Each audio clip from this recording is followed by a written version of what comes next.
बिस्मिल्लाहिर्रहमानिर्रहीम अल्लाहुम्मा सल्लि अला मुहम्मद व अला आलि मोहम्मद। शाह ज़ंजानी टी वी से आपकी खिदमत पे हाज़िर हूँ। आज 10 जून और मंगल का दिन है, और मंगल के दिन जब भी वतन अज़ीज़ पाकिस्तान में शुरू होता है, सूरह कौसर की आयत की आज तक पाकिस्तान में तफसीर रुकी हुई है। फ़सल रब्बिका वन्हर, नमाज़ पढ़ा करें और कुर्बानी दिया करें। हर नमाज के साथ अल्लाह की ज़ात कुर्बानी तलब कर रही है। और हमारे जो दोस्त हैं वो समझते हैं, मेरे ख़्याल के मुताबिक गलत भी हो सकता है, दुरुस्त भी हो सकता है, कि साल में शायद एक दफ़ा कुर्बानी दी जाती है। ये कुर्बानी का महीना है। अल्लाह ताला हम सबको कुर्बानी की तौफ़ीक अता करे, और हर रोज़ हमें नेकियां करते रहना चाहिए। ये सबसे आला सदका है, कुर्बानी है। ये वो जज्बा है जो फ़रिश्तों को भी मुयस्सर नहीं। आज मैंने आपके लिए जो पूरी दुआ के वक्त निकालने की सआदत हासिल की है।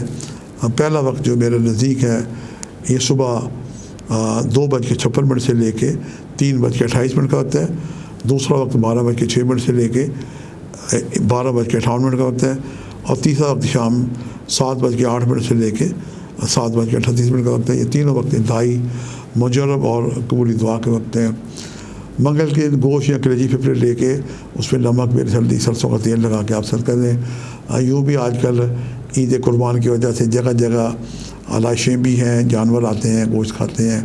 उनके लिए हर तरह का गोश्त ही अल्लाह ताला ने रिज़्क़ करार दिया है। आप चाहें तो सुर्ख रंग की चीज़ों का सदका दे सकते हैं। उसमें मिर्चें हैं, सुर्ख कपड़ा है, सुर्ख दाल है। और अगर आप सेहतमंद हैं तो आप अपने ब्लड का डोनेशन भी किसी मुस्तहिक़ मरीज़ को हदिया कर सकते हैं।